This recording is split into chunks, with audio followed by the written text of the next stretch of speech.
Breast cancer is the second most commonly diagnosed cancer in women, making it about 1 in every 8 women in the U.S. having it. Most cases of breast cancer aren't caused by inherited genetic factors. These cancers are associated with somatic mutations in breast cells that are acquired during a person's lifetime. Only a very small percent cluster in families. About 5 to 10% of breast cancers are hereditary, with its risk dependent on the genes involved. The gene mutations BRCA1 and BRCA2 are inherited in an autosomal dominant pattern, so one copy of the altered gene in each cell is sufficient to increase a person's chance of developing cancer. The mutated gene is more common in women, but can also be inherited from either mother or father. Cancerous cells can invade surrounding breast tissue, and sometimes tumors spread to other parts of the body. Hereditary breast cancers tend to develop earlier in life than non-inherited sporadic cases, and new primary tumors are more likely to develop in both breasts. 23andMe identified 44 different variants in the BRCA1 and BRCA2 gene. It does not test for variants in other genes that are linked to hereditary cancers. The variation we chose to research is RS16942, a SNP on the BRCA1 gene. This variation by itself is not significantly harmful, but it can be cumulatively harmful when combined with other SNPs in the BRCA1 and BRCA2 genes. The BRCA1 gene codes for a tumor suppressor protein. This protein is located in the breast tissue. Risk increases slightly with just this variation, but it can increase more when combined with other SNPs. The SNP that occur for this gene can cause premature ternication or even a non-functional protein. A non-functional tumor suppressor will definitely increase the risk of a tumor developing in the breast tissue, where it is meant to suppress. There are other variations in other genes that impact risk for breast cancer that 23andMe does not test for. According to SNPedia, the ATM gene has SNPs that impact the risk of breast cancer. Other genes that increase the risk of breast cancer are PALB2, TP53, CHEK2, PTEN, CDH1, and STK11. There are thousands of different variations that could be tested for breast cancer. However, we will only focus on a certain few. Our test will include all of the variations in the CHK2, ATM, and PALB2 genes. There are over 50 SNP variations on each of these genes, and one specific SNP we will focus on is a variation in the CHK2 gene. According to the National Library of Medicine, the CHK2 gene responds to and fixes DNA damage in cells. The variation we are focusing on is RS289-09982. This SNP is associated with a significant increase in risk for breast cancer.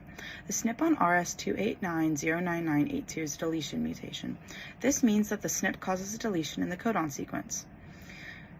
The protein made by CHK2 is made in breast tissue. Since the CHK2 gene fixes DNA damage, it makes sense that a deletion in one of the proteins encoded could cause it to not function properly. This in turn could cause DNA damage to go unnoticed and tumors to occur in the breast tissue. Our test is better than the 23andMe test for a number of reasons.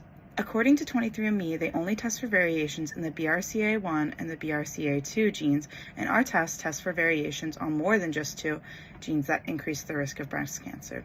The variation we test increases the risk of breast cancer much more than a variation that 23andMe tests. According to SNPedia, the variation that we are testing doubles a person's risk for developing breast cancer. Currently, there is about a 1 in 8 chance, or a 12.5% chance, that a woman develops breast cancer. If this variation occurs in a woman's DNA, her risk increases to 25%, which is much more significant. There are definitely plenty of reasons a person should not take this test. If there has been no history of breast cancer in a person's family, then there's probably not as much of a risk.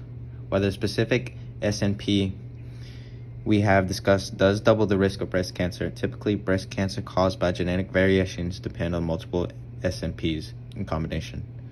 The likelihood of having every SNP that can increase your risk for breast cancer significantly is very low.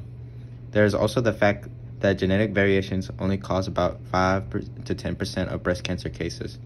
Breast cancer and cancers in general are often difficult to predict and can have causes outside of genetics. While it can be beneficial to be prepared, it is more likely that breast cancer will be caused by factors outside of genetics. Testing positive for a genetic disease can have a great effect on people emotionally. Testing positive can put a great stress on a person and their family.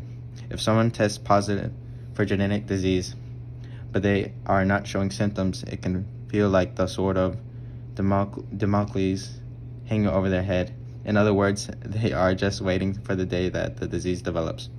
Some people could also jump to extreme treatment before a disease develops, like Angelina Jolie. While a double mastectomy has significantly lowered her risk of breast cancer, she will never know if it was really necessary to go to such extreme measures. Testing positive for a genetic disease can also affect whether a person will want to have kids or not. If someone knows that they have a disease that they will pass on, they have to decide if they want to have kids and pass along the disease. This is definitely a difficult decision to make for many who are diagnosed. There's also the matter of how expensive genetic tests is.